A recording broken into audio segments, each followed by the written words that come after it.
औज़ुबिल्लाहिमिनश्शैतानिर्रजीम बिस्मिल्लाहिर्रहमानिर्रहीम। अस्सलामु अलैकुम। दुनिया बोले रमज़ान स्पेशल के साथ मैं हूँ सैयद फैसल करीम और मैं हूँ सोनिया सुंदस। प्रोग्राम का आगाज़ करेंगे आज की अच्छी बात के साथ। जहाँ रब ने रमज़ान की हर घड़ी में रहमत और बरकत पोशीदा रखी है, वहीं इसके बरक्स नाफरमानी करने वालों के लिए सख्त वईद भी सुनाई है। बुखारी शरीफ में हदीस से मुबारक है कि हुज़ूर अकरम सल्लल्लाहु अलैहि वसल्लम ने फरमाया, जो बुरी बात कहना और उस पर अमल करना ना छोड़े तो अल्लाह अज़्ज़ व जल को उसकी कुछ हाजत नहीं कि उसने खाना पीना छोड़ रखा है। यानी जो एहतराम रमज़ान जानते हों और जानते हुए भी गुनाहों की आदत को तर्क नहीं करें तो फिर रब को भी ऐसे इंसान की हाजत नहीं रहती है। तो कोशिश करें माह सियाम में रब को मनाएं और अपनी मगफरत का सामान करें। इसी अच्छी बात के साथ नजर डालते हैं आज की बड़ी खबर पर। कराची में गर्मी में नरमी ना आई। शहर में आज भी पारा 39 से 40 डिग्री रहने का इम्कान। महकमा मौसमियात ने आइंदा 2 रोज मजीद मौसम गर्म रहने की पेशगोई कर दी। पंजाब और केपी के मज़ाफ़ाती इलाकों में बारिशों के बाद ठंड की शिद्दत में इजाफा। रवां हफ्ते मौसम कैसा होगा, जानिए आज के प्रोग्राम में। रवां बरस के 2 माह में 170 से ज़ायद अफराद ट्रैफिक हादसात में जा बहा। क्या ट्रैफिक कवानीन में सख्ती से अमल दरामद ही अमवात की शरह को रोका जा सकता है? प्रोग्राम में आज DIG ट्रैफिक ऑपरेशन से जानेंगे। साइकिलिंग, स्विमिंग और मैराथन रेस यानी सब कुछ एक साथ। ट्रायथलॉन रेस में पाकिस्तानी निजात एथलीट सना आरिफ की धूम। आयरन लेडी रेस में पाकिस्तान की नुमाइंदगी करने वाली सना आरिफ आज होंगी हमारी मेहमान। और रमजान के सेहत बख्श पकवान आज कौन सी मजेदार डिश किचन सेगमेंट में बनाएंगे, बोल के जायके में आज बताएंगे आपको। ले प्रोग्राम का करते हैं बाकायदा आगाज। मुल्क में शायद ही कोई ऐसा दिन हो जब ट्रैफिक हादसात ना होते हों, और ख़ास तौर पे जो मेट्रोपॉलिटन्स हैं ओवर ऑल द वर्ल्ड, वहाँ पे इस तरह के वाक़यात होते हैं। लेकिन पिछले दिनों शहर कायद में जो कुछ होता रहा उस पे बात करना बहुत ज़्यादा ज़रूरी है। आप सब ने देखा कि किस तरह डंपर गर्दी के वाक़यात हुए और कई जानें उसमें ज़ाया हो चुकी हैं। और सिर्फ रवां बरस की बात कर लें तो 2 माह के दौरान कराची में 170 से ज़ायद अफराद जहाँ बहक हुए, जिनमें 129 तादाद जो है वो मर्दों की है। अब ये जो ट्रैफिक हादसात हो रहे हैं इनमें एक मामला तो हैं ही, लेकिन दूसरी जानिब आप सबको पता है कि माह रमज़ान है और माह रमज़ान के कुछ उस एक पूरे दिन का एक ख़ास टाइम होता है कि जिस वक्त सबसे ज़्यादा ट्रैफिक जो है वो पीक पे होता है, और उस वक्त जो हमारी ट्रैफिक पुलिस का इंफ्रास्ट्रक्चर है उस पर सबसे ज़्यादा दबाव होता है। साथ ही साथ ये कि वाटर टैंकर से लेके डंपर्स तक और ट्रॉलर्स भी, हालांकि इस पे एक्शन भी लिया गया, लेकिन अब तक कितना अवाम मुतमईन है और क्या मामलात आगे चल रहे हैं, इसी पे हम बात करेंगे। आज हमने गेस्ट पे मधु किया, एक बहुत ही ख़ास मेहमान हमारे साथ मौजूद हैं, DIG ट्रैफिक पीर मोहम्मद शाह साहब। आज हमने उनको मधु किया। पीर साहब अस्सलाम वालेकुम। सबसे पहले तो thank you so much for your time. वैसे तो हम दूसरे अशरे में जा रहे हैं, लेकिन क्योंकि आपसे हमारी पहली मुलाकात हो रही, बिलमुशाफा, तो रमज़ान मुबारक आपको। बहुत बहुत आपको भी बहुत शुक्रिया सर। रमज़ान से शुरू करते हैं, फिर उसके बाद डंपर वाले मामले पे आते हैं। हर किसी को जल्दी पहुंचना है और हर किसी को जल्दी घर पहुंच के इफ्तार करनी है, और उसमें ऐसा लगता है कि सड़क पे GTA मायामी वाइस चल रही है, हर कोई रेस लगा रहा है, सारी चीज़ें। फिर ये कि बहुत सारे ऐसा टाइम होता है पूरे दिन में कि जहाँ पे बहुत ज़्यादा एक रश हो जाता है, जैम हो जाता है। फिर ये कि एक और चीज़ देखी गई पीर साहब के इफ्तार, आपको पता है शहर कराची में बहुत से लोग निकलते हैं इफ्तार करवाने के लिए, वो इस चीज़ को मद्देनज़र नहीं रखते कि कहाँ पे वो खड़े होकर इफ्तार बांटे, उससे ट्रैफिक की रवानी में बड़ा खलल पेश आता है। मैं चाहूँगा इन सब चीज़ों का अहाता करें, क्या किया जा रहा है इन सब चीज़ों के लिए कि ट्रैफिक को रमज़ान के औकात में जो है वो स्मूथ रखा जाए। देखें, सबसे पहले तो मैं ये कहूँगा कि रमज़ान जब नहीं था तो हमारी ऑफ टाइम 5 बजे होती थी और by 8 we would come to the normal roads. तो 3 घंटे हमें मिलते थे, कभी कभी 4 घंटे, जिसमें हम ये सारी ट्रैफिक को पहुंचाते थे। लेकिन अब आपको पता है 4 बजे ऑफ होता है और 6 सवा 6 तक everyone has to be at home, तो हमें पास बहुत कम टाइम रह जाता है, 2 सवा 2 घंटे। इसमें हमने तो ये स्ट्रेटजाइज़ किया है कि हमारी जितनी भी ऑफिसर्स हैं उनको हमने 2 किस्म की ड्यूटीज़ होती हैं हमारी। एक होती है रेगुलेशन और एक होती है इन्फोर्समेंट। इन्फोर्समेंट वो लोग होते हैं जो चालान करते हैं, और फिर रेगुलेशन वो होते हैं जो ट्रैफिक को रवा दवा रखने में पूरी कोशिश करते हैं। तो हमने अपने चालानिंग ऑफिसर्स की जो परसेंटेज थी वो कम करके सिर्फ आउट ऑफ 5000 हमारे ऑफिसर्स हैं, उनमें से सिर्फ 200 के करीब हमने सिर्फ चालानिंग पे रखे हैं, जो कि इंतहाई ज़रूरी भी है। और बाकी सारी हमारी जो फोर्स है वो रेगुलेशन पे हमने लगा दी है रमज़ान में। It's a kind of Ramzan relief for the common for the citizens of Karachi, एक तो हमने ये काम किया। दूसरा, हमारी लाइव मॉनिटरिंग हो रही होती है। एक तो गूगल के थ्रू लोग चेक कर रहे होते हैं, दूसरा हम लाइव मॉनिटर करते हैं अपने कैमरास के थ्रू, और फिर हम लाइव फीड दे रहे होते हैं 88.6 FM के थ्रू, जो कि पुलिस का ट्रैफिक पुलिस का रेडियो। तो मेरी यही रिक्वेस्ट है तमाम सिटीजन से, जिनके पास गाड़ियां हैं तो वो रेडियो को ज़रूर सुना करें while they are going back to home और coming from home to the work place. तीसरा जो हमने ज़रूरी काम किया है वो ये है कि टाइमिंग्स हमने रिस्ट्रिक्ट की हैं हर तरह की हैवी ट्रैफिक की। ख़ास तौर के ऊपर जो वाटर टैंकर्स हैं वो इसेंशियल आइटम है, उसको आप रोक नहीं सकते, तो उनको हमने ऑफ में बंद किया हुआ है सिर्फ, यानी कि शाम को 3 घंटे और सुबह को 2 घंटे। तो इस वजह से भी हमारी जो टाइमिंग्स को हम इन्फोर्स कर रहे होते हैं उससे काफ़ी हमारी चीज़ें आसान हो जाती हैं। तो अब इसमें सबसे बड़ा जो रोल रह जाता है ना वो आवाम का है। देखिए, ताली दोनों हाथों से बजती है। We are there to facilitate you, now you must also respect the law, obey whatever the science command. लोगों को पता होता है कि भाई यहाँ से हम जाएंगे तो 1 वे की वायलेशन है, लेकिन स्टिल जस्ट वो 1 किलोमीटर बचाने के लिए ना पूरा मतलब और उनकी वजह से बॉटलनेक्स बन जाते हैं। एग्जैक्टली देखिए ना, हमारे जो क्रॉस सेक्शंस हैं वो क्लॉग तब होते हैं जब हमारे लोगों को ना जल्दबाजी होती है, उस जल्दी में वो दूसरे का भी जो राइट ऑफ वे है वो वायलेट कर रहे होते हैं और ख़ुद भी फंस जाते हैं। तो इसको आप छोड़ें। देखें, आप 2-2.25 घंटे इनफ टाइम होता है। आप अगर सिर्फ 5 मिनट बचाने के चक्कर में लोगों की अफ्तारी रोड पे करवा देंगे बशमूल अपने, तो आप भी एक ज़िम्मेदार शहरी का सबूत दें और अपने 1 वे को कभी वायलेट ना करें। लोग खुद ही खट कट बना लेते हैं। मैंने तो ये भी देखा है, आपने भी मुशाहिदा किया होगा कि फुटपाथ भी उनके सामने कोई अमर माने नहीं, फुटपाथ के ऊपर से परली तरफ ले जाएंगे। तो मेरे पास तो ऐसी मिसालें कि मैं आपको बता नहीं सकता। तो ये एक एजुकेशन जो है ना एज अ नेशन भी हमें चाहिए कि हम किस तरह से किसी ऑफिसर या पुलिस का कांस्टेबल जो कि रोड पे आपकी फैसिलिटेशन के लिए खड़ा है, आप उसके इशारे पे नहीं रुकेंगे, अगर आप रेड लाइट पे नहीं रुकेंगे, अगर आप 1 वे वायोलेट करेंगे तो अल्टीमेटली आपका ही नुकसान है, आपने ही अपने टाइम को बर्बाद करना है। So this is my message. बाकी FM जैसे मैंने कहा उसको सुनते रहा करें। हमारे मतलब आप कांस्टेबल से लेके SSPs तक पीक आवर्स में, ख़ास तौर पे अभी जो ये टाइम चल रहा है 4 से 6:15 6:30 तक, we are all on road, मतलब कोई एक्सेप्शन नहीं होती। तो सर रमज़ान में कोई स्पेशल आप लोगों का प्लान होता है, ट्रैफिक प्लान जिस तरह आप बता रहे थे, तो वो उस पर थोड़ी सी रोशनी डालिएगा कि वो क्या क्या इक़दाम किए हैं उसके। देखें, हमारा ये होता है कि रमज़ान में पहले जो 15 दिन होते हैं ना, वो होते हैं हमारे जो पीक आवर्स होते हैं वो 6 साढ़े 6 बजे तक होते हैं।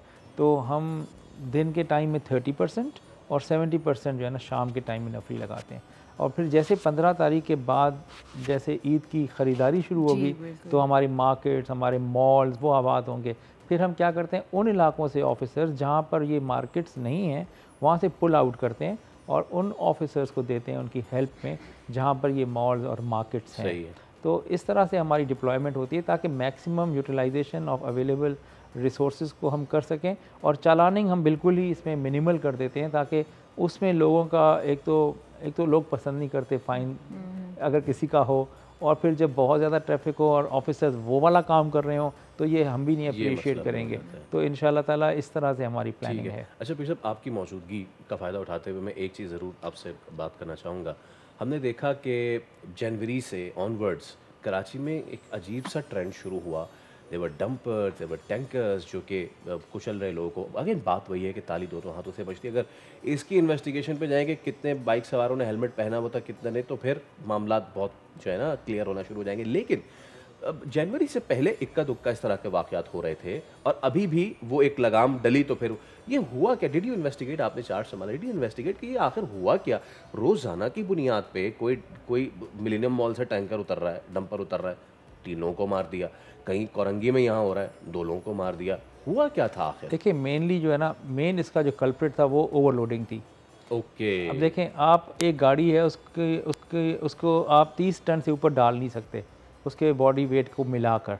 उस पर अगर आप 80 टन उसके ऊपर आप बजरी या रेती लेकर आएंगे तो ढलान पे तो वो रुकनी नहीं है। नहीं रुकता। ब्रेक कैसे? वो तो ब्रेक की डिज़ाइन है 30 टन पर या 27.5 टन है, and they are load up to 80 and 85 ton.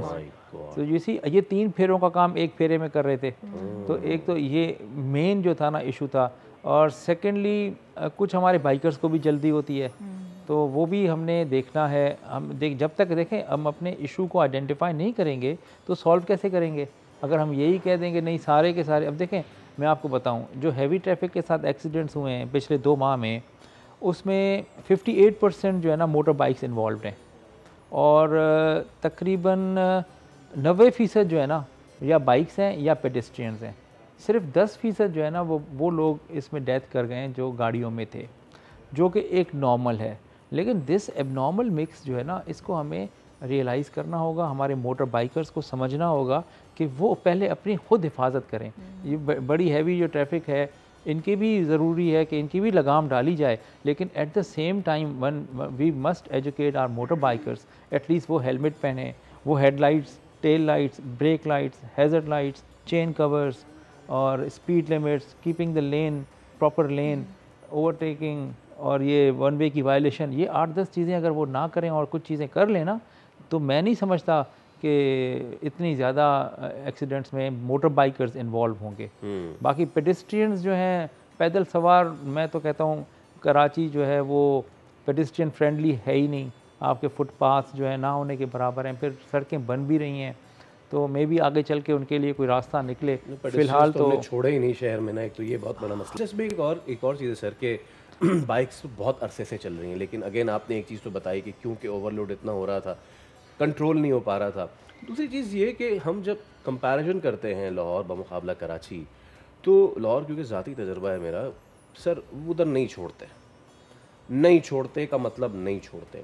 यहाँ कराची में आपको कहाँ मसला नज़र आता है? क्या इम्प्लीमेंटेशन का इशू है कि हर दूसरा बंदा जो है वो बदमाश निकल आ रहा है, या फिर हमने अपना शार बना लिया है? अगर मैं जौहर मोड़ से मुड़ रहा हूँ अब जौहर चौरंगी की तरफ और वहाँ से कोई रॉन्ग आ रहा है और अगर मैं उसको घूरता हूँ कि भाईजान किधर, तो आगे वो मुझसे कहता है भाईजान आप किधर, मैं ठीक हूँ। तो it's a mix of thing, right? Actually Punjab में या लाहौर की अगर हम बात करें तो वहाँ पर ना ज़्यादातर काम अब आ गया है ANPR पर, automatic number plate reader camera लगे हुए हैं। Like if you are jumping a queue, jumping a signal और गोइंग रॉन्ग साइड, तो आपको ना पुलिस ऑफिसर नहीं रोकेगा, आपको कैमरा डिटेक्ट करेगा, आपके पास फ़ाइन आएगा। अगर आप फ़ाइन करेंगे तो ठीक है, नहीं करेंगे तो फिर देन डबल फ़ाइन हो जाएगा। दिस इज़ हाउ, मतलब वेस्ट भी जो है ना वो भी बड़ा वाइल्ड है, लेकिन उनके फ़ाइन सिस्टम्स हैं, उनके पॉइंट सिस्टम्स हैं लाइसेंसेस के, उनके हेवी फ़ाइन्स हैं, लाइक 800 पाउंड। ये सारी इतनी अच्छी चीज़ें पंजाब में शुरू हुई हैं, तो हम सिंध में क्यों नहीं शुरू करते? सिंध में कब ये सारी बातें शुरू नहीं, ये अभी जो हमारा सेफ सिटी प्रोजेक्ट है वो जो कि नेक्स्ट ईयर से हम इम्प्लीमेंट कर रहे हैं, तो एक तो उसके अंदर ये बिल्ट इन है। लेकिन हैविंग सेड दैट, हमने अभी अपने ट्रैफिक के जो कैमरे थे उनके अंदर ये एक ANPR वाला कॉन्सेप्ट लेकर आ रहे हैं। ये एक सॉफ्टवेयर है, तो वो इंशाल्लाह ताला आपको ना ईद के फ़ौरन बाद काफ़ी सारी जगहों पर, कम से कम हमने प्लान किया 8 जगहों पर ऐसे कैमरे लगाएंगे जहां बहुत ज़्यादा वायलेशन है, तो वहाँ फिर ऑटोमेटिकली लोगों के घरों तक फाइन्स पहुँचेंगे। सर एक चीज़ मेरे जहन में आई, मैंने सोचा मैं आपसे अभी इसको पूछूं तो ज़्यादा मुनासिब होगा। आपने कहा कि डंपर की जो मेन रीज़न था वो था कि वो अगर उसका 27-25 किलो उसका वज़न होना चाहिए तो वो 80 किलो लेके जा रहा था। तो सर अगर आप उनको इस बात पे तयन करेंगे, आप कैसे ये तयन करेंगे कि अब जो डंपर आ रहा है आपने उसको इंस्ट्रक्शंस दे दी कि जी आपने 30 किलो से ज़्यादा नहीं भरना, हम कैसे उसको आप कैसे उसको पता लगाएंगे कि जी इसमें इतना ही भरा है और हैवी नहीं है? क्या हमारे पास कुछ ऐसी चीज़ें मौजूद हैं जो उसका केजीज या उसका वज़न कर सकें? दूसरा ये कि क्या हमारे पास और बहुत सारी लाइक वो जो कुछ ऐसे इंस्ट्रूमेंट्स होते हैं या ऐसी कुछ एपरेटस होते हैं जिससे आप पता लगाते हैं कि जी वो ड्राइवर नशे में है नहीं है? इस तरह की काफ़ी सारी चीज़ें होती हैं, या ड्राइवर के पास लाइसेंस है कि नहीं? ये सारी बातें मद्देनज़र रख हुए फिर आप ड्राइवर को देखते होते हैं, तो हमारे पास सारा सिस्टम मौजूद है ऐसा? जी देखें, एक तो वेइंग ब्रिजेस होते हैं जो कि वे करते हैं कि आपकी गाड़ी का वज़न कितना है, कांटा जिसे कहते हैं। तो ये जो है ना 80 टन या 30 टन, ये बड़ा इजीली वैसे भी देखकर बता सकता है जो यानी कि इस फील्ड का है। सेकेंडली, अगर आपको शक है कि इसके अंदर वज़न ज़्यादा है तो आप वे ब्रिज पे ले जाएंगे, उसको कांटा लगाएंगे, तो उसको बड़ा लॉस होगा, मतलब उसका हैवी फ़ाइन होता है। तो हम इसको इम्प्लीमेंट कर रहे हैं, और रात के टाइम में इनकी, एक तो दिन में इनकी मूवमेंट बिल्कुल बंद है, फिर दूसरा इनके अंदर हम कैमरे लगवा रहे हैं, फ्रंट एंड और रियर, मतलब डैश कैम और रियर एंड, ताकि कल को अगर कोई एक्सीडेंट होता है और वो ये खुद कहते हैं कि हम इसमें कसूरवार नहीं हैं, then they should come up with a video record. वो लाजमी हम करार दे रहे हैं। फिर इनकी एक होती है ओवर स्पीडिंग, उसको भी हमने मेक श्योर करना है कि वो ओवर स्पीड ना करें। That can be done through installing जो है ना इसके अंदर जो होते हैं हमारे जो जो नाम मेरे से जहन से निकल गया है, तो like we can install those things जिससे आपकी ना उसकी मूवमेंट, उसकी रफ्तार और उसकी स्पीड सारा आपको पता लगेगा आपके कंट्रोल रूम में बैठकर। So we can also do that. तो कंट्रोल रूम जो है वो स्टॉलर टैंकर से कनेक्टेड होगा, इस तरह से होगा? ये ऐसे ही होगा जैसे आपकी गाड़ी है उसके अंदर ट्रैकर, सॉरी मेरे नाम से ट्रैकर निकल गया, तो ट्रैकर आप लग गया तो आपका बच्चा गाड़ी लेके जा रहा है तो आपने उसको जियो फेंस भी कर सकते हैं, स्पीड कंट्रोल भी कर सकते हैं। एक ख़ास स्पीड से तेज़ जाए तो आपको रेड फ्लैग आएगा। तो अगर हम for example 50 kilometres per hour की स्पीड रखते हैं ना, तो अगर वो 55 पे जाएगा या 60 पे जाएगा तो कंट्रोल रूम में पता लग जाएगा कि कौन सा डॉट जो है वो रेड हो गया है, and then we can actually find them out and we can find them. ठीक है पीर मोहम्मद शाह साहब, बहुत शुक्रिया, thank you so much, it was a pleasure hosting you sir. उम्मीद करते हैं कि जहां आप लोग के इक़दामात हैं वहीं आवाम से भी गुजारिशात हैं कि जो क़वानीन हैं उन पे अमल करें, बच के भी चलें, और उन क़वानीन पे अमल करेंगे, सिग्नल पे रुकेंगे, सिंगल लेन वापस जो है वो रॉन्ग साइड नहीं आएंगे, आपके लिए बेहतर। अभी हम एक ब्रेक ले लेते हैं, एक छोटी सी ब्रेक का वक्त हो गया है, ब्रेक लेते हैं, ब्रेक के बाद वापस आते हैं। Stay with us.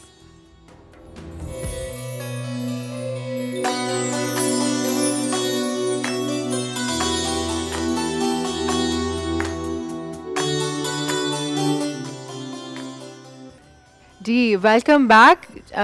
Biking, swimming, marathon races, ऐसी आपने काफ़ी सारी चीज़ें सुनी तो ज़रूर होंगी, लेकिन आपने ये सुना है कि ये सारा स्पोर्ट एक ही जगह हो जाए?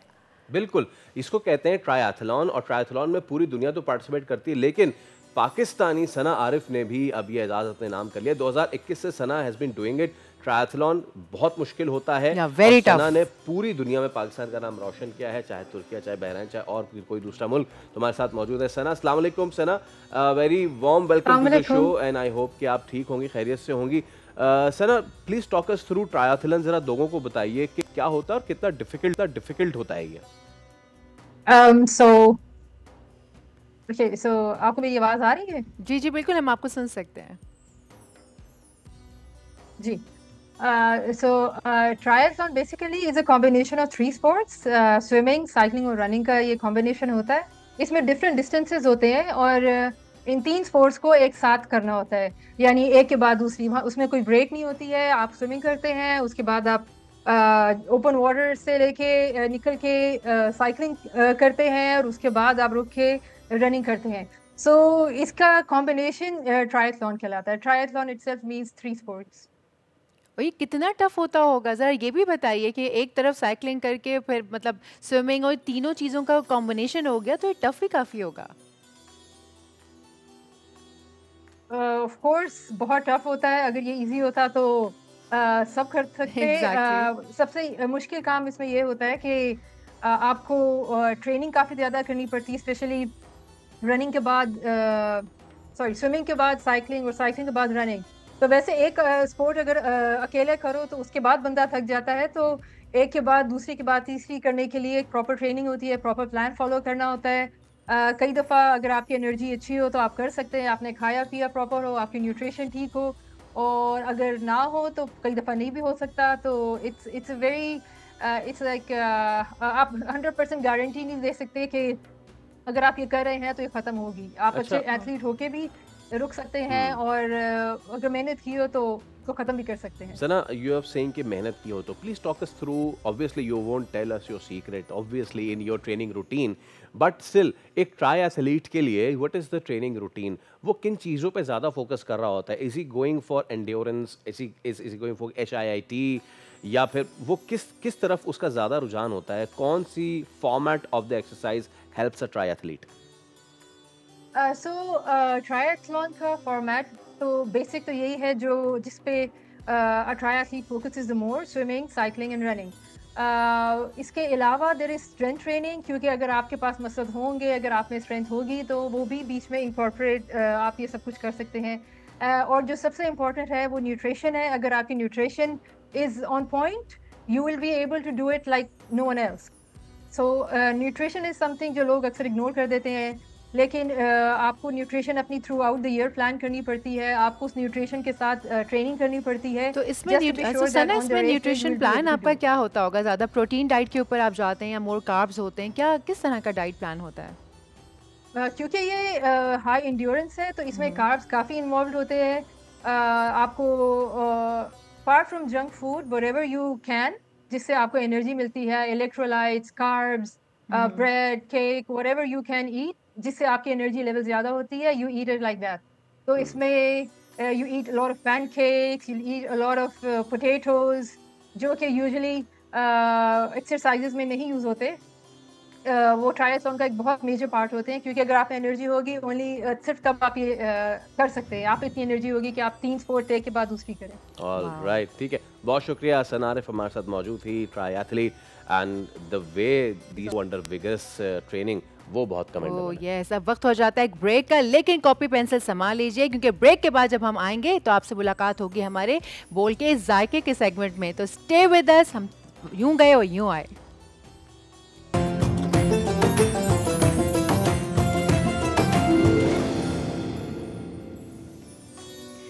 बोल के जायके में एक मरतबा फिर खुश आमदीद। रोजाना हम बोल के जायके में हाजिर होते हैं, मैं सोनिया सुंदर आपके सामने, और झटपट पकवान बनाती हूँ। और झटपट पकवान बनाने में जो हमारा साथ देते हैं वो हैं डालडा। जहाँ मामता वहाँ डालडा। 80 सालों से पाकिस्तान भर की माओं का डालडा पर बेहद भरोसा रहा है। किसी भी कीमत पर हम डालडा सेहत और क्वालिटी पर कॉम्प्रोमाइज़ नहीं करता है। डालडा लाया रमज़ान में 250 रुपये तक की बचत। डालडा दे रहा है ईद से पहले ईदी पूरे 250 रुपए तक की बचत। रमजान की बरकतें और डालडा की बचत साथ साथ होगी। रमज़ानुल मुबारक को मज़ीद पुररौनक बनाने के लिए डालडा लाया है मुनफरद पैकेजिंग। आप देख सकते हैं इस वक्त स्क्रीन पर कितनी खूबसूरत पैकेजिंग है। डालडा की जो ये ऑलिव ऑयल की बॉटल्स हैं वो तो भाई कमाल ही हैं। और स्पेशली ये आपको याद होगा वो लुढ़क जाता था ना पैकेज जो था इसका, जो 1 किलो का था 1 लीटर वाला। सो अब ये जो है ना वो ये एक ऐसी पैकेज में आ गया। ये देखिए आप, ये बिल्कुल भी नहीं फिसलता है, ये आराम से आप इसे कहीं भी रख सकते हैं। ये देखिए जैसे मैंने इसको यहाँ पर रख दिया है। और मैं बार बार बताती हूँ कि डालडा का जो ऑलिव ऑयल है उसका 1 टीस्पून अगर आप इफ्तार से पहले या सहरी से पहले ले लेते हैं एम्प्टी स्टमक, तो वो आपकी गट हेल्थ के लिए बहुत ही ज़बरदस्त हो जाएगा। और डालडा ने जहाँ इतना साथ दिया है वहाँ पर सोब्रूसो भी हमारे साथ हैं। सोब्रूसो की भाई जो चिकन है वो आउटस्टैंडिंग है। सोब्रूसो के सारे प्रोडक्ट्स मैं खुद डेली बेसिस पर यूज़ कर रही हूँ और आज भी हम सोब्रूसो के साथ ही जो है वो बनाएंगे। ये आप देख सकते हैं स्क्रीन पर सीख कबाब जो आपको रखे हुए नज़र आ रहे हैं। ये ज़बरदस्त किस्म के सीख कबाब की आज हम कढ़ाई बनाने जा रहे हैं। सीख कबाब की कढ़ाई होगी और मसाला कढ़ाई होगी ज़बरदस्त किस्म की। या आप सहरी में बनाइएगा ज़रूर, या इफ्तारी में भी अगर आप दावत वगैरह कर रहे हैं ना, ख़ास तौर पर ये इतनी प्रेजेंटेबल है। यहाँ जहाँ पे आप देख रहे हैं सोब्रूसो के चिकन नगेट्स हैं, समोसे हैं और चिकन चीज़ जो है वो पराठा है, क्रिस्पी पॉपर्स हैं इसके। भाई इतनी ह्यूज और इतनी वास्ट वैरायटी है ना सोब्रूसो के पास कि आपको बाहर कहीं जाने की ज़रूरत ही नहीं है। जाएं सीधा फ्रीज़र से निकालें ढेर सारी इनकी चीज़ें, फ्राई करें, इन्हीं की चिकन का इस्तेमाल करें। जैसे आज मैं इनका सीख कबाब का जो है वो बनाने वाली हूँ। और साथ साथ मैं बताऊँ आपको मरहबा के बारे में। ये देखिए मरहबा शरबत गुल बहार फलों, फूलों और जड़ी बूटियों के अर्कियात से तैयार करता है। इसमें रिफाइंड शुगर भी शामिल है, यानी कि अगर आप इसमें चीनी नहीं भी डालते हैं तो भी कोई मसला नहीं है। और मरहबा ला रहा है मोटर बाइक और आपके लिए LED। वो कैसे? वो ऐसे कि अगर आप रमज़ान भर में बोल के फेसबुक पेज पर अपनी मज़ेदार सी रेसिपीज़ की वीडियो बनाकर आप शेयर करते हैं, सो बोल और मरहबा चूज़ करेंगे आपकी रेसिपी और जो बेस्ट रेसिपी होगी, जो विनर होगा, उसको जाएगी ये बाइक जो इस वक्त मेरे सामने खड़ी हुई है और आप देख सकते हैं अपनी स्क्रीन पर। और उसके बाद जो दूसरे नंबर पर सिलेक्ट की जाने वाली रेसिपी है उसे जाएगा ये LED टीवी। और क्या ही ज़बरदस्त LED टीवी है और क्या ज़बरदस्त बाइक है। भाई मैं भी सोच रही हूँ कि वहाँ बैठ के ज़रा क्लोज शॉट मेरा भी होना चाहिए बाइक के साथ। लेकिन खैर एनीवे हम चलते हैं अपनी रेसिपी के जानिब। रेसिपी कार्ड जो है वो आपकी तरफ आ जाएगा और ये है जनाब सीख कबाब की मसाला कढ़ाई, जो कि बेहद मज़ेदार है क्योंकि इसमें आखिर में हम देंगे कोयले का धुआं भी। तो आप सोच सकते हैं, इमेजिन कर सकते हैं वो कितनी मज़ेदार होने वाली है। अच्छा, इसके लिए आप देखिए ये पूरा पैकेट है सीख कबाब का। ये देखें सबरूसो का सीख कबाब का पैकेट, कितनी खूबसूरत पैकेजिंग है, ये कंप्लीट, ये देखें सील्ड पैक, और इसके बॉक्स के पीछे इसकी एक्सपायरी डेट, इसके इंग्रेडिएंट्स वगैरह सब लिखे होते हैं, क्योंकि सबरूसो कभी भी अपनी हेल्थ और क्वालिटी पे कॉम्प्रोमाइज़ नहीं करता है। ये देखिए, ये आपके सामने मैंने इसलिए रखा हुआ था कि आज मैं आपको पैकेट, कल मैंने आपसे कहा था ना कि मैं आपको दिखाऊंगी कि किस तरह से पैकेट ये आपका होता है। ये देखें, ये ऐसे होता है, और इसके बाद इसको हम खोलेंगे। अच्छा, इसको मैं थोड़ा सा अलहदा से फ्राई करूंगी और मसाला मैं अलहदा बनाऊंगी। ये झटपट, जैसे कि आपको पता है कि सोनिया सुंदस के जो खाने हैं वो झटपट होते हैं, तो यहाँ पे हम झटपट बनाने वाले हैं। कढ़ाई में हम थोड़े से तेल में इसको सौते करेंगे, क्योंकि ये बिल्कुल तैयार सीख कबाब हैं। मैं इनको निकाल के भी दिखा देती हूँ, इन्हें ज़रा फोकस कर लीजिए। ये देखिए, ये तैयार हैं बिल्कुल। इनको सिर्फ हल्का फुल्का सा हम गर्म करेंगे इधर उधर, और फिर इनको छोटा छोटा काट लेंगे। ये देखिए, ये सारे जो हैं तैयार हैं, आपको कुछ भी नहीं करना। और अगर आपके पास एयर फ्रायर है तो आप इसको हल्का सा गर्म कर सकते हैं एयर फ्रायर में। अगर आप माइक्रोवेव में करना चाहें तो भी आप कर सकते हैं। इनके साथ कई सारी रेसिपीज़ हैं, आप इन सीख कबाबों को बहुत सारी तरीके से यूटिलाइज़ कर सकते हैं। अच्छा जनाब, हम स्टार्ट करते हैं इनको फ्राई करना। ये मैंने अपना कढ़ाई जो है ये रखी भी है। अच्छा, क्योंकि हम झटपट बना रहे होते हैं कि हमारे पास बहुत ही सिलेक्टिव टाइम होता है, हम यहाँ पे सब चीज़ें करके रखते हैं।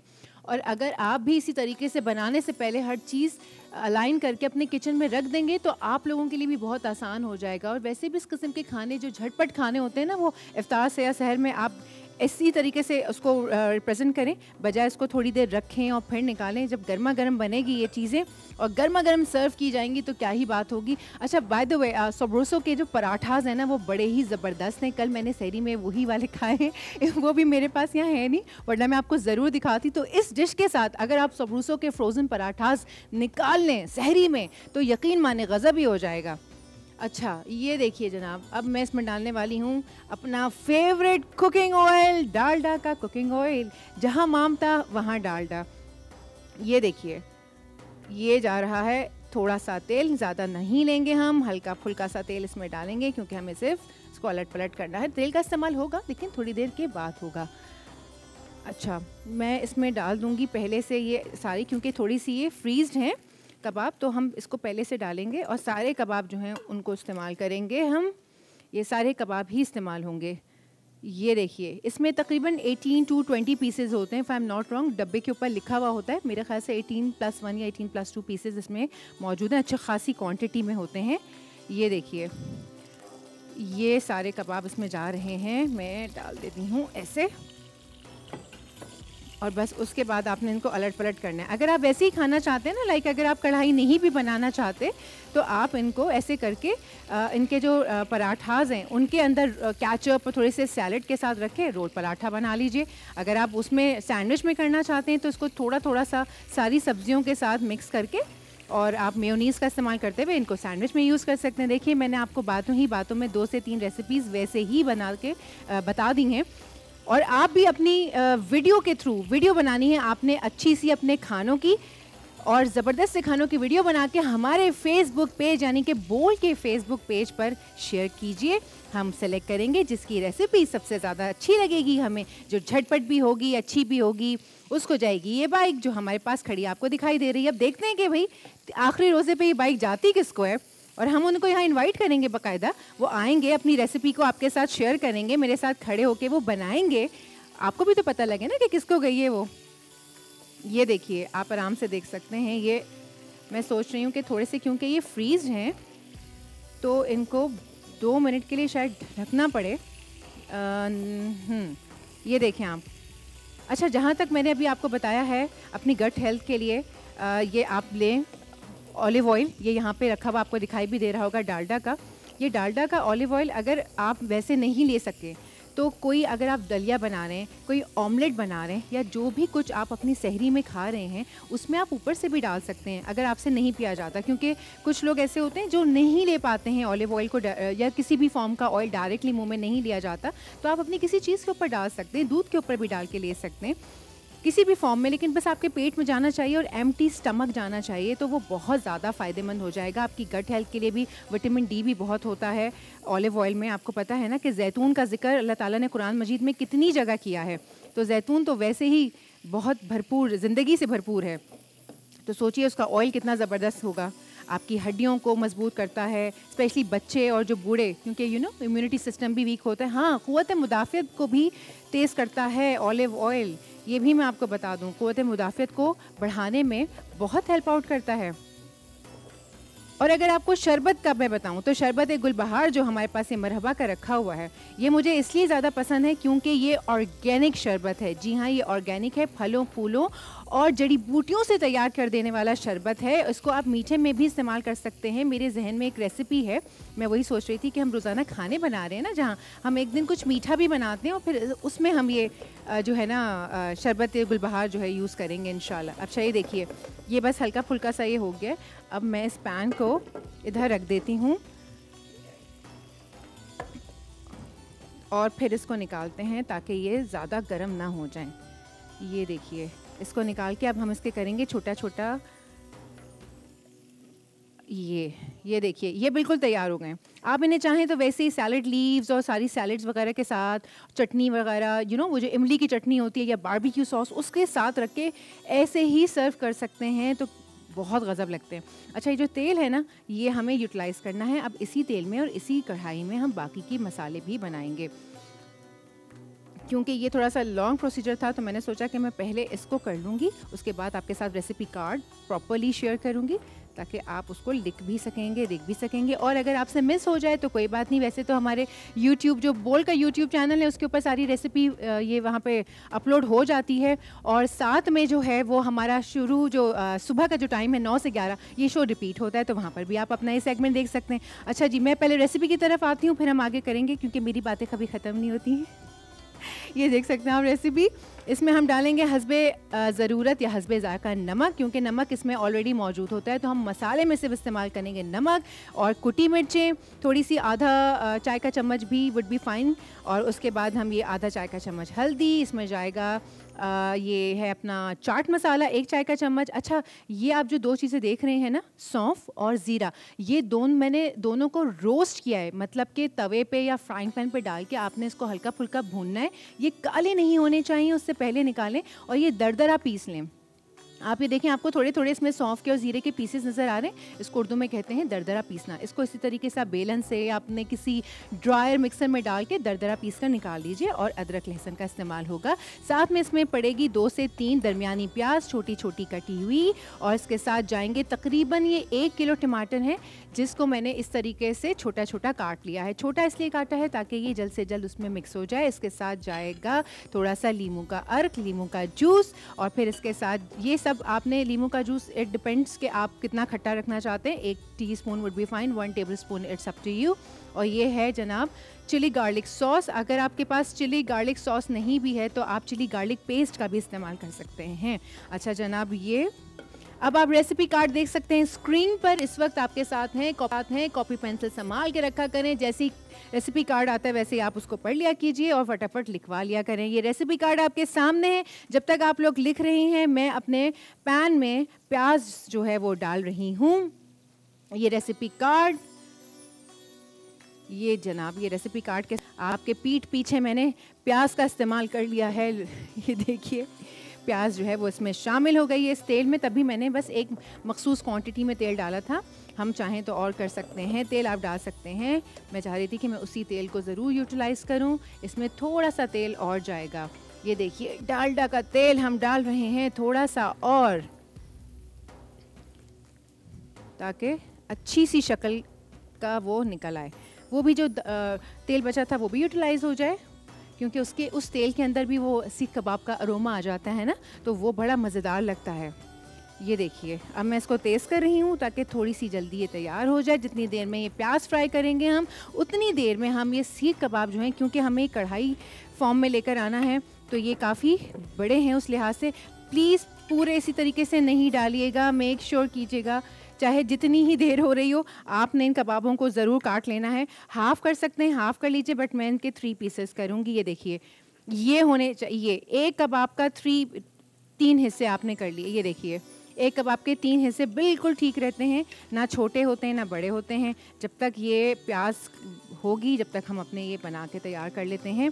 2-2 को एक साथ काटते हैं। अगर बड़ी छुरी होती मेरे पास तो मैं अभी 5 छोंक एक साथ ही पकड़ के इसको काट डालती, लेकिन चलिए कोई बात नहीं, नेवर माइंड। ये देखिए आप, ये देखें, और ये आप देख रहे हैं जूसी कितने हैं, यहाँ आपके सामने मैंने निकाले, ये इतने, ये ड्राई नहीं है। अक्सर जो बाकी के ब्रांड्स होते हैं उनके जो सीख कबाबे मैंने इस्तेमाल किए हैं वो ड्राई होते हैं, लेकिन सब्रूसो के जितनी भी आइटम्स हैं ना वो ड्राई नहीं होते। स्पेशली ये जो बारबेक्यू सीख कबाब हैं, वो हो गज़ब लग रहे हैं वैसे ही अभी, और इनकी खुशबू भी बहुत अच्छी है, ट्रस्ट मी। ये आप बनाइए, ये सारा जो रेसिपी कार्ड है, ये सामान इतना ज़्यादा है भी नहीं, वो सारा सामान ये आपके घर में, आपके किचन में अवेलेबल होता है। आप इसको निकाल के रखिए, सहरी के टाइम पर आप इसको निकाल के दें, बना के अपने घर वालों को दाद वसूल करें। और साथ में आपने सब्रूसो के जो फ्रोज़न पराठाज हैं वो ज़रूर इसके साथ सर्व करने हैं, ये आपने ध्यान रखना है। वो बहुत ज़बरदस्त पराठाज हैं, हमारे घर में वही इस्तेमाल हो रहे हैं, क्योंकि जब से सब्रूसो के आइटम्स मैंने खाने शुरू किए हैं मैं तो फ़ैन हो गई हूँ। हर चिकन इतना जूसी, इतना अच्छा, हर आइटम एक से बढ़कर एक। अभी यहाँ पर मेरे पास पता नहीं मौजूद है कि नहीं, इनके चिकन नगेट्स हैं, नहीं सॉरी वो हैं, ये स्पाइसी चिकन डोनट्स हैं, ये मेरे पीछे लगे हुए। मैं आपको ये भी फ्राई करके दिखाती, वरना अभी टाइम अगर हुआ तो। ये बहुत मज़ेदार होते हैं इनके, तो मेरी रिकमेंडेशन पे आप इनके पराठाज इस रेसिपी के साथ ज़रूर आपने खाने हैं, वही सर्व करने हैं। अच्छा ये देखिए, ये बस थोड़ी देर में हो जाएगी गोल्डन प्याज। अब जैसे गोल्डन होने लगेगी, हमने इसे कच्चा पक्का रखना है, बहुत पकाना नहीं है कि बिल्कुल ही कोई ब्राउन प्याज कर लेनी है जैसे हम कोरमे में या बिरयानी में रख रहे होते हैं, नहीं ऐसे करना नहीं है। अच्छा टीम, मुझे प्लीज़ आप टाइम बताते रहिएगा ताकि टाइम का मुझे अंदाज़ा नहीं हो पाता है। ये देखिए, ये बहुत अच्छे से हो रही। ओके फेयर इनफ, हमारे पास अभी हैं 6 मिनट। ये देखिए, ये होना शुरू हो गई है गोल्डन। बस ये देखें, ये कच्ची पक्की सी है ना प्याज, ये काफ़ी है, इसको आपको ब्राउन नहीं होने देना है। इसको हम करेंगे थोड़ा सा स्लो ताकि छींटे ना उड़े। साथ में जाएंगे ये सारे टमाटर, ये देखिए ये सारे टमाटर गए हैं, और टमाटर को डालते ही मैंने किया है चूल्हा तेज़। अब मुझे थोड़ा सा तेज़ तेज़ फ्राई करना है, और ये जितने बारीक कटे होंगे टमाटर ये उतने ही अच्छे लगेंगे, उतने ही ये जल्दी दब जाएंगे, वरना वो खड़े खड़े से रहेंगे टमाटर। ये देखिए आप, ये आपने बनानी है अब इसकी चटनी। ये गए टमाटर इसके अंदर, और अब मैं सारे मसाले इसके अंदर डालती जाऊंगी जितने आप यहाँ देख रहे थे, जो मैंने आपको अभी दिखाए थे, जो आपने टीवी स्क्रीन पर रेसिपी कार्ड में देखे थे, वो सारे मसाले अब इसके अंदर जाने वाले हैं। जब तक ये पकता भी रहेगा और हम इसके अंदर ये मसाले भी शामिल करते रहेंगे। ये देखिए अदरक लहसुन का पेस्ट ये मैं डालने वाली हूँ 2 चम्मच। मैंने इतना ही निकाला है जितना कि मुझे रिक्वायर्ड था। ये देखिए ये चला गया इसके अंदर लहसुन अदरक का पेस्ट। उसके बाद इसमें जाएगी ये गई कुटी मिर्च, जो रेसिपी कार्ड में लिखा हुआ था हम उसको उसी तरीके से डालते जाएंगे। ये चम्मच छोटा है मेरा। ये गया इसमें थोड़ा सा नमक हस्बे ज़ायका, और ये गई इसके अंदर हल्दी। ये सारा ही ये चाट मसाला, ये देखिए चाट मसाला। यूजुअली हम उतनी क्वांटिटी रखते हैं जितनी हमें रिक्वायर्ड होती है, हम उसको यूटिलाइज़ उतना ही करते हैं। ये देखिए ये सब चीज़ें इसमें चली गई। अभी लेमन जूस और वो नहीं डालना है। ये देखिए ये देखिए ये अब आपने इसको ऐसे ऐसे दबाना है चम्मच से, इसीलिए मैंने कहा था कि ये जितने बारीक कटे होंगे ये उतने ही जल्दी मिक्स हो जाएंगे। ये देखिए आप, साथ में मसाला भी बन रहा है। अच्छा एक कमाल की बात मैं आपको यहाँ पे बताऊंगी, अगर आपके पास घर में ये सारे मसाले नहीं हों और आपके पास कोई वो कढ़ाई गोश्त के मसाले का पैकेट या अचार गोश्त के मसाले का पैकेट मौजूद हो, आप वो भी इसमें डाल सकते हैं, उससे भी ये बहुत अच्छी रेसिपी बन जाती है। वैसे मैं क्योंकि पैकेट के मसाले यूज़ नहीं करती हूँ, मैं ज़्यादातर अपने ही मसाले यूज़ करती हूँ, तो मैं कोशिश यही करती हूँ कि मैं अपने मसालों से बनाऊँ ताकि वो टेस्ट डिफरेंट हो, वरना जो कढ़ाई के मसाले होते हैं वो थोड़े से डिफरेंट टेस्ट के होते हैं। ये देख सकते हैं आप, ये देखिए आप, ये मैं टमाटरों को दबाती जा रही हूँ और ये दबते जा रहे हैं और ये चटनी किसी फॉर्म में आते जा रहे हैं। ये देखिए आप, चूल्हे को हम तेज़ रखेंगे क्योंकि हमारे पास है टाइम कम और हमें इसी के अंदर बनाना है। अदरवाइज़ आप इसको 5 मिनट के लिए ढक के भी बना सकते हैं, कोई ऐसी बात नहीं है। मेरे पास टाइम भी कम है और मैं चाहती हूँ कि आपके सामने मैं सर्व भी कर दूँ। ये देखिए ऑलमोस्ट ये हो गया है, ये ऑलमोस्ट हो गया है। ये देखिए मैं इसको दबाती जा रही हूँ और ये टमाटर दबते जा रहे हैं और चटनी में कन्वर्ट होते जा रहे हैं, और यकीन कीजिए खुशबू भी बहुत अच्छी आ रही है। ये देखिए आप, ये जनाब, ये मेरी चटनी जो है ना तैयार हो चुकी है। टमाटर का ये मसाला तैयार हो चुका है। अब साथ में मैंने ऑन किया ये चूल्हा, क्योंकि हमें देना है इसको कोयले का दम आखिर में, जिससे इसके अंदर ज़बरदस्त सा एक टेस्ट आ जाएगा। ये देखिए, अब मैंने इसको किया कम और इसके साथ ही उठाया लेमन जूस। ये तकरीबन 2 टेबलस्पून है जी। और इसके अंदर डाला मैंने ये चिली गार्लिक सॉस, और मैं डाल रही हूँ इसके अंदर थोड़ी सी मिर्च और, क्योंकि मुझे लग रहा है कि थोड़ी सी मिर्च और डालनी चाहिए इसके अंदर।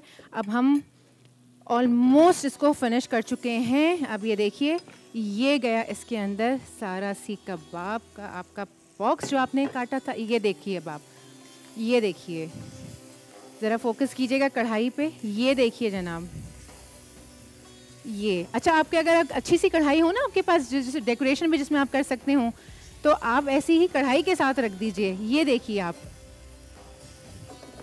ये जनाब, ये आपका हो गया तैयार।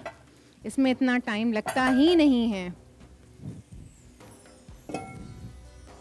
ये हो गया तैयार।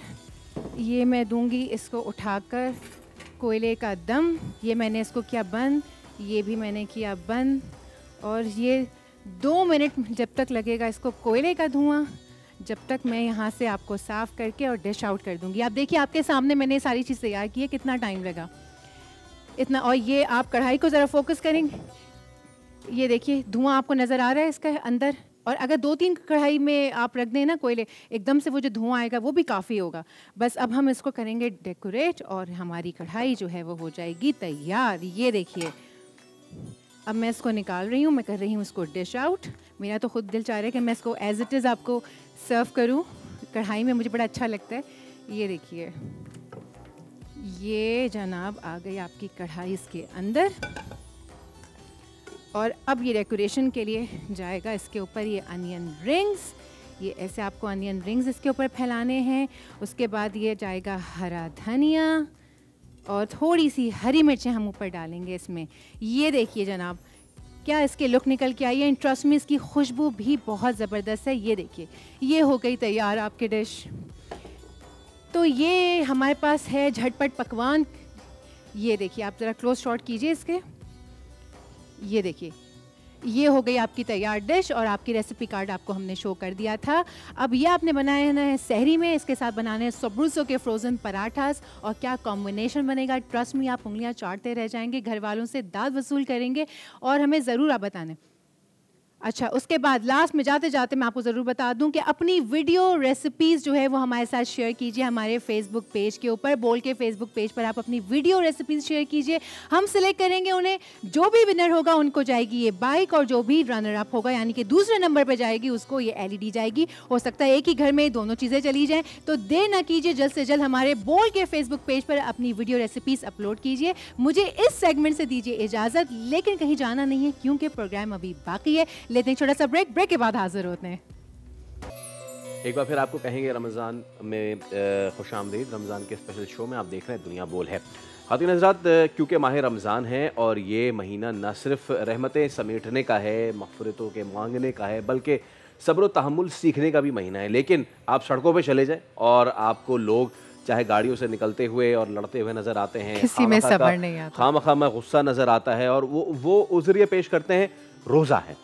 तो क्या रोज़ा रख के ये वाला उज़्र पेश करना ये जायज़ बात है, जहाँ ऐसे वक्त में कि हमारा दीन हमें सब्र की तलक़ीन कर रहा है, वहीं पे अगर इस तरीके से मामलात हों तो इसको किस तरीके से देखा जाए। हमारे साथ आज बहुत ही मोअज़्ज़ज़ मेहमान मौजूद हैं। मुफ्ती वसीम सादिक बंदगी साहब, हम उनको खुशामदीद कहते हैं। मुफ्ती साहब अस्सलाम वालेकुम। आपसे तो पहले तो 2 साल बाद मुलाकात हो रही है, और बहुत अच्छा हुआ कि आप आए, और बहुत अच्छा लग रहा है आपसे मिल के। उम्मीद करता हूँ कि खैरियत से आप होंगे मुफ्ती साहब।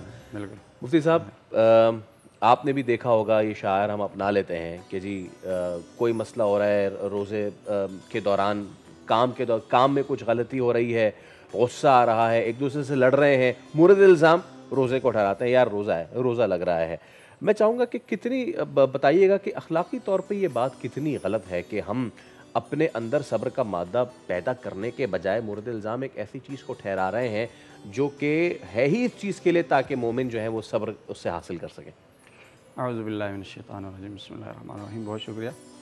देखें, अगर कोई शख्स ये बात करता है रोज़ा रखने के बाद कोई भी गलत कदम उठाता है या गुस्से का इजहार करता है और फिर ये कहता है कि मेरा रोज़ा है, तो ये तो रोज़े के मफ़हूम के ही ख़िलाफ़ बात कर रहा है। यानी रोज़े का मतलब ही ये है कि नबी अलैहिस्सलाम ने फरमाया कि रोज़ा तो सब्र का महीना है और रोज़ा तो ख़ुद सुबह से शाम तक प्रैक्टिकली आपको सब्र सिखा रहा है। क्योंकि देखें, जब आप सुबह से शाम तक खाने पीने से रुकते हैं, बावजूद इसके कि खाने की हाजत है और मौजूद भी है और आपको इख्तियार भी हासिल है, लेकिन फिर भी आप रुक जा रहे हैं, तो वजह उसकी ये है कि रोज़ा आपको प्रैक्टिकली सब्र सिखा रहा है।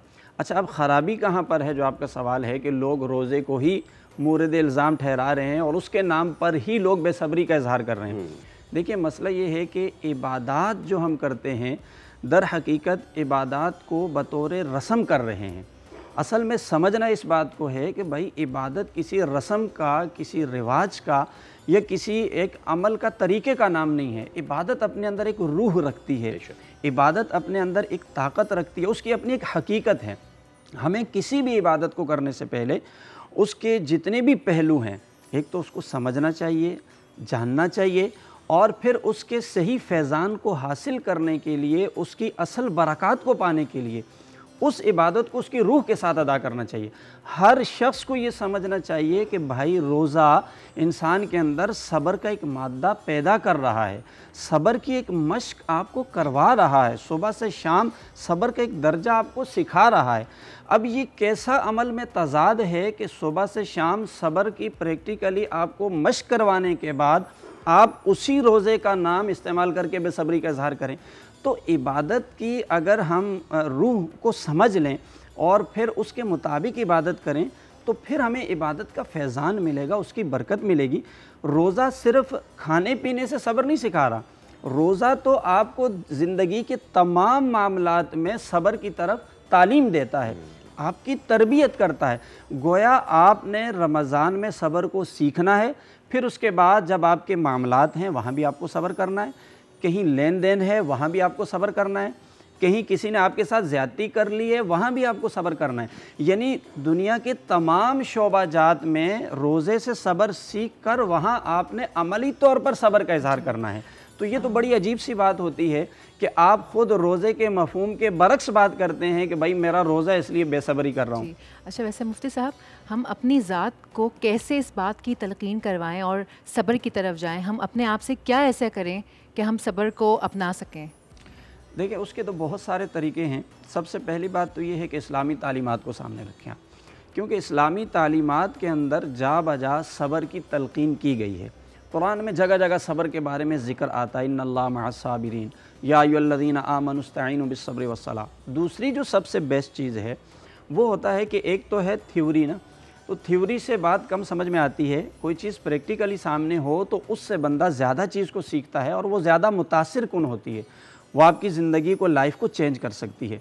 तो आप उन शख्सियात के किरदार को सामने रख लें और उनमें से भी सबसे बेस्ट और काबिल तक़लीद और सबसे बेहतरीन जो उम्दा नमूना है, उसवा हसना है, रोल मॉडल है, वो हमारे नबी पाक सल्लल्लाहु अलैहि वसल्लम की पाकीज़ा सीरत है। देखें, कुरान पूरा प्रैक्टिकली आपकी ज़िंदगी में मौजूद है। अगर इस्लाम ने हमें सब्र का कहा है, कुरान ने सब्र का कहा है, तो उसको अमली तौर पर देखना है तो आप अलैहिस्सलाम की मुबारक सीरत में। तो हमें चाहिए कि हम उस मुबारक सीरत का मुताला करें, कुछ वाक़यात, कुछ चीज़ें, आपके अखलाक हसना को कुछ देखें हम, क्योंकि उससे हमारे अंदर एक जज्बा पैदा होगा कि एक उम्मती होने के नाते, हुजूर से मोहब्बत का दावा करने के नाते हम पर क्या ज़िम्मेदारी आयद होती है। और फिर ये कि देखिए, आपकी शख्सियत के अंदर जो निखार पैदा होगा ना, इंसानियत का जो हुस्न है, चेहरे की खूबसूरती नहीं है, किरदार की खूबसूरती होती है, अखलाक हसना की खूबसूरती होती है। और इस्लाम का मिजाज ये है कि इस्लाम आपके किरदार में खूबसूरती पैदा करता है। तो इसलिए हमें चाहिए कि हम अपनी शख्सियत को निखारने के लिए इस्लामी तालीमात को और इस तरह के पाकीज़ा किरदार को सामने रखें जो हमारी ज़िंदगी को बदलें। क्योंकि देखिए, जब आप एक अच्छे इंसान बनेंगे ना, लोगों के दिल में आपके लिए मोहब्बत पैदा होगी। ताकत के ज़ोर पर मोहब्बत नहीं पैदा होती है, लोगों के दिलों में मोहब्बत पैदा हो उसका तरीका ये है कि आप नरम मिजाज बने, आप अपने अंदर लोगों को माफ़ करने वाली सलाहियत पैदा करें, आप अपने मिजाज के अंदर सब्र लेकर आएँ, हमदर्दी लेकर आएँ। अच्छा, ये जो इवेंट आ जाते हैं, अब जैसे रमज़ान का महीना आ गया, ये मौक़े दरअसल हमें सिखाने के लिए, थोड़ा तवज्जो दिलाने के लिए, फिर से हमारे अंदर एक जज्बा पैदा करने के लिए आते हैं। तो मैं उसी तरफ इशारा करूंगा कि हम क्या करते हैं, उसको एक रस्म के तौर पे गुजार देते हैं। अब रमज़ान भी गुजर जाता है, अच्छे अच्छे इस्लामी त्यौहार गुजर जाते हैं, लेकिन हमारे अंदर तब्दीली नहीं आती है। तो अच्छा इंसान हम उस वक्त बनेंगे कि जब हम इन मौक़े से पूरा पूरा रूहानी फ़ायदा उठाएँ, अपनी ज़िंदगी में एक तब्दीली पैदा करें। देखिए, नबी अलैहिस्सलाम का इरशाद पाक है, आपके उसी सवाल की तरफ इशारा, कि नबी अलैहिस्सलाम ने फरमाया कि एक शख्स रमज़ान जैसा महीना पाए और उसकी फिर भी बख्शिश ना हो, उसके गुनाह माफ़ ना हो, तो फरमाया बड़ा बदनसीब शख्स है। गोया रमज़ान का महीना हमारी ज़िंदगी को तब्दील करने के लिए आया। जी हाँ। चले मैं बहुत सारी बातों की तरफ नहीं जाता, बोझ हो जाता है। एक ही बात ले लेते हैं, आपने सब्र की बात की, भाई हम इसी चीज़ को सीख लें। आप यकीन मानिए हमारे माशरे में बहुत से मामले हल हो जाएंगे। ये जो हम जगह जगह लड़ाई झगड़े देखते हैं, मसाइल देखते हैं, आपस में रिश्तेदारों में तनाव देखते हैं, पड़ोसियों के साथ मामलात ख़राब देखते हैं, बाज़ दफ़ा दोस्त अहबाब के साथ भी लड़ाई झगड़े देखते हैं, बहन भाइयों में मसाइल देखते हैं। अगर हम सिर्फ एक यही बात रमज़ान से सीख लें कि भाई हम अपने अंदर सब्र को पैदा करेंगे, दर गुज़र करना सीख लेंगे, माफ़ करना सीख लेंगे, यकीन मानिए एक ऐसा माहौल, एक ऐसा माशरा सामने आएगा, एक ऐसी सोसाइटी हमारे सामने आएगी कि जिसकी हम मिसाल देंगे कि कैसा पुरसुकून सिस्टम चल रहा है। यही हमारी लर्निंग होनी चाहिए। मुफ्ती साहब, बहुत शुक्रिया तशरीफ़ लाने के लिए, बहुत ही खूबसूरत गुफ्तगू आपने फरमाई है। तो ख़ातिन हज़रात, रमज़ान का जो असल एसेंस है वो एसेंस ही यही है कि किस तरीके से आप इस माह मुबारक में सब्र सीख सकते हैं। नाज़रीन, प्रोग्राम ख़त्म करने से पहले आज का तारीख़ इस्लाम का वो सेगमेंट, और आज 10 रमज़ानुल मुबारक यौम विसाल उम्मुल मोमिनीन ज़ौजा रसूल अल्लाह सल्लल्लाहु अलैहि वसल्लम मादर सैयदा कायनात हज़रत खदीजतुल कुबरा रज़ी ताला अन्हा है। आप मक्का की एक मोअज़्ज़ज़ मालदार आले नस्ब खातून थीं जिनका ताल्लुक़ अरब के कबीले कुरैश से था। हुस्न सूरत और सीरत के लिहाज से ताहिरा के लक़ब से मशहूर थीं। हज़रत खदीजा रज़ी ताला अन्हा इस्लाम कबूल करने वाली पहली खातून थी और उन्हें उम्मुल मोमिनीन अव्वल होने की सआदत हासिल थी। निकाह के वक्त आप सल्लल्लाहु अलैहि वसल्लम की उम्र मुबारक 25 बरस, जबकि उम्मुल मोमिनीन हज़रत खदीजतुल कुबरा की उम्र 40 बरस थी। प्रोग्राम के आखिर में उनकी शान में मनक़बत के चंद अशार, निसाब इश्क़ व वफ़ा सैयदा खदीजा हैं, करार शाहिदाना सैयदा खदीजा हैं, लुटा दी दौलत इस्लाम की बका के लिए मोईन दीन हुदा सैयदा खदीजा हैं, खुशी हो या के हो गम मुस्तफ़ा के साथ रहीं, निशान सब्र विला सैयदा खदीजा हैं, कि जिन पे अर्श से तस्लीम हक़ हुई नाजिल, पसंद ज़ात खुदा सैयदा खदीजा हैं, मिटेंगे तेरे मुशाहिद तमाम रंजो अलम, के दर्द व गम की दवा सैयदा खदीजा हैं। इसी के साथ प्रोग्राम के अख्ताम की जाने बढ़ते हैं। आपसे कल दोबारा मुलाकात होगी। बिल्कुल, अब प्रोग्राम का वक्त हो गया ख़त्म। मुझे और फैसल को दीजिए इजाज़त। अपना बहुत ख्याल रखना है, हम सभी को अपनी दुआओं में याद रखना है। अल्लाह हाफ़िज़।